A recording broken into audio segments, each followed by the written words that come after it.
From TikTok shop to run-of-the-mill influencers, every time I open my phone, it feels like someone's trying to sell me something. And more often than not, those things are skincare and cosmetics. 81% of sales from TikTok shop were in the health and beauty sector, with skincare, supplements, and cosmetics topping the charts. But even though influencers vouch that every new product will change your life, does literally anyone know what's in them? Cosmetic ingredients have a dangerous and little-known history.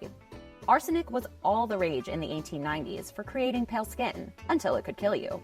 Lead was great for foundation in the 1560s, until it could kill you. Nightshade would dilate the pupils oh so nicely in 16th century Italy, until it could kill you. Psych, until it could make you go blind. Which makes it less than heartening when between post after post hawking cosmetics on TikTok, a video like this appears. Your makeup could contain forever chemicals, also known as PFAS. Here's one product that I never use as a doctor or dermatologist.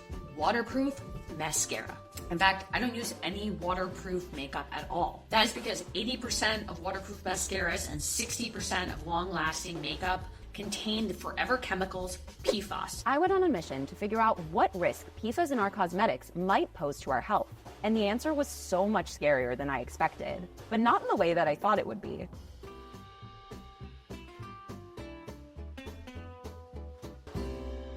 PFAS, or per and polyfluoroalkyl chemicals, are a massive class of more than 10,000 different chemicals, and they're a huge problem. That's because they contain bonds between carbon and fluorine. This is the strongest bond in organic chemistry, which creates forever chemicals. Basically, they're chemicals that can't break down in your system or in the environment, and that just keep building up over time. Thinking couldn't be me. Well, the CDC estimates that 97% of Americans have PFAS in their blood, so it probably is. PFAS are everywhere. They're used to make products waterproof or give them a smooth texture. They're often featured in stain-proof fabric coating. They're the Teflon that makes frying pans non-stick. But the production of these chemicals can lead to PFAS infiltrating our drinking water, our food, and otherwise leaching first into the environment and then into our bodies.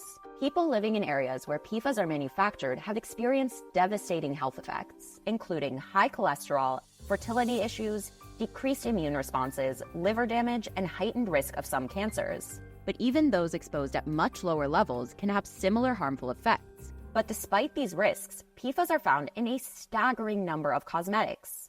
PFAS often aren't labeled on cosmetic ingredients lists. This can be for lots of reasons, including PFAS being introduced to the products accidentally, brands failing to do stringent testing, or loopholes in labeling requirements. But even if they're not listed, a lot of the time they're there.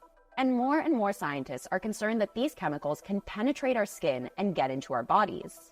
One study surveyed 231 random cosmetic products and found that 29 of them, or 13%, included significant amounts of PFAS. Other studies have found high levels of toxic PFAS in 8 out of 9 tested sunscreens. In a survey of 45 Chinese cosmetic products, all of them, including those marketed to pregnant women, had PFAS. So with PFAS risking all sorts of health issues, why are so many of them in our makeup? Well, this is the scary part. Walking down the makeup and skincare aisles at Target, I've generally had the comforting feeling that everything in the store has been tested and is totally safe for consumer use. That being said, I never thought about who was doing this testing. And if pressed, I probably would have said the FDA. But turns out that's super not true. What do you think people know the least about what you do and your office does that you want them to know about? Probably the least that they know is about really how cosmetics get on the marketplace.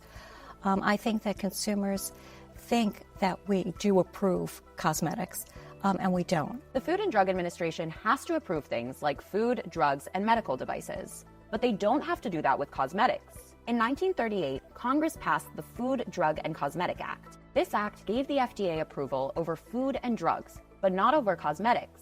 They weren't thought to be as risky. So now, most of a century later, the FDA is still basically limited to monitoring the market for health risks, assuring that products aren't contaminated or misbranded, and requesting recalls. And that's not a foolproof system. One FDA historian, Wayne Pines, wrote, "In accounting for the cosmetic industry's low profile with the FDA, the relatively benign composition and purpose of cosmetics is the most important factor.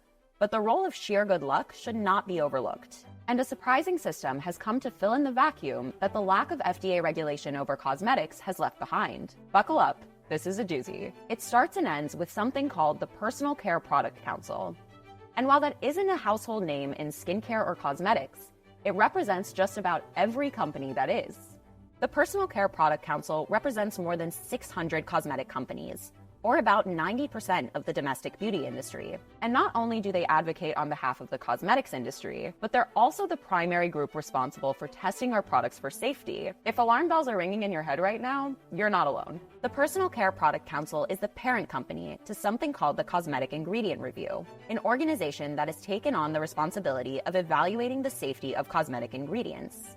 They claim to be completely independent from the Personal Care Product Council. But as you might expect, there still seem to be some glaring conflicts of interest. For one thing, participating scientists and panel members are meant to adhere to strict standards for conflicts of interest that include direct or indirect financial interest, such as wages, honoraria, stipends.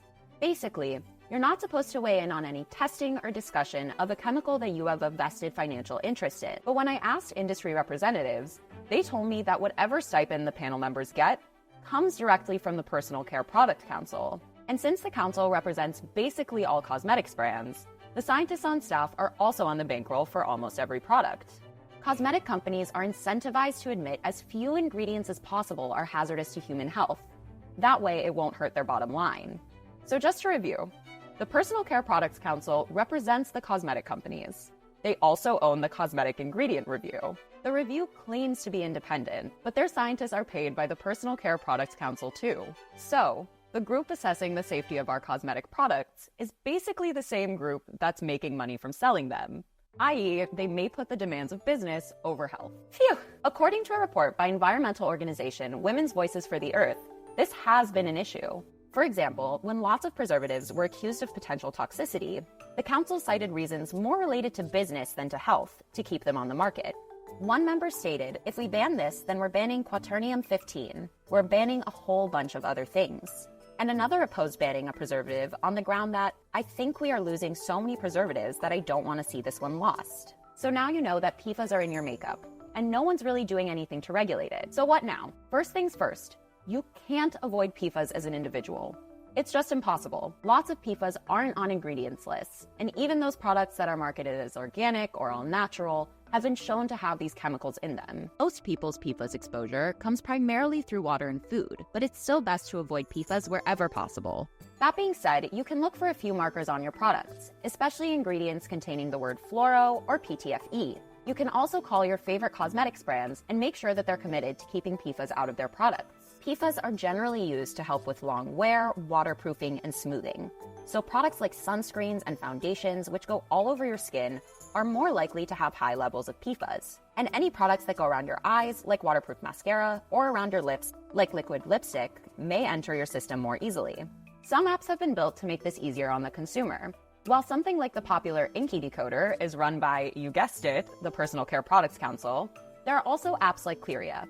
Clearia operates on voluntary donations from users so that they're not influenced by industry money. The app compares the ingredients in a product to the most rigorous guidelines, such as the chemicals banned in California and the EU. So at least you'll be able to hold your products to a higher standard than the US government. In 2021, Senator Susan Collins and Richard Blumenthal proposed the No PFAS in Cosmetics Act. Despite it being co-sponsored by a handful of other influential congresspeople, there isn't an end in sight. With government, sometimes it takes a long time to get things done the way that you want them to happen. That we share probably the same frustrations that consumers do, that we'd like something to happen yesterday, and it may take 3 days from now before something does happen, and that's probably our biggest frustration. But in general, most of the products that are cosmetics that are used are generally safe, and if they weren't, they would not be on the marketplace. So until something changes, we just have to hope that's true. Like Wayne Pine said, when it comes to the safety of our cosmetics, it's mostly a matter of luck.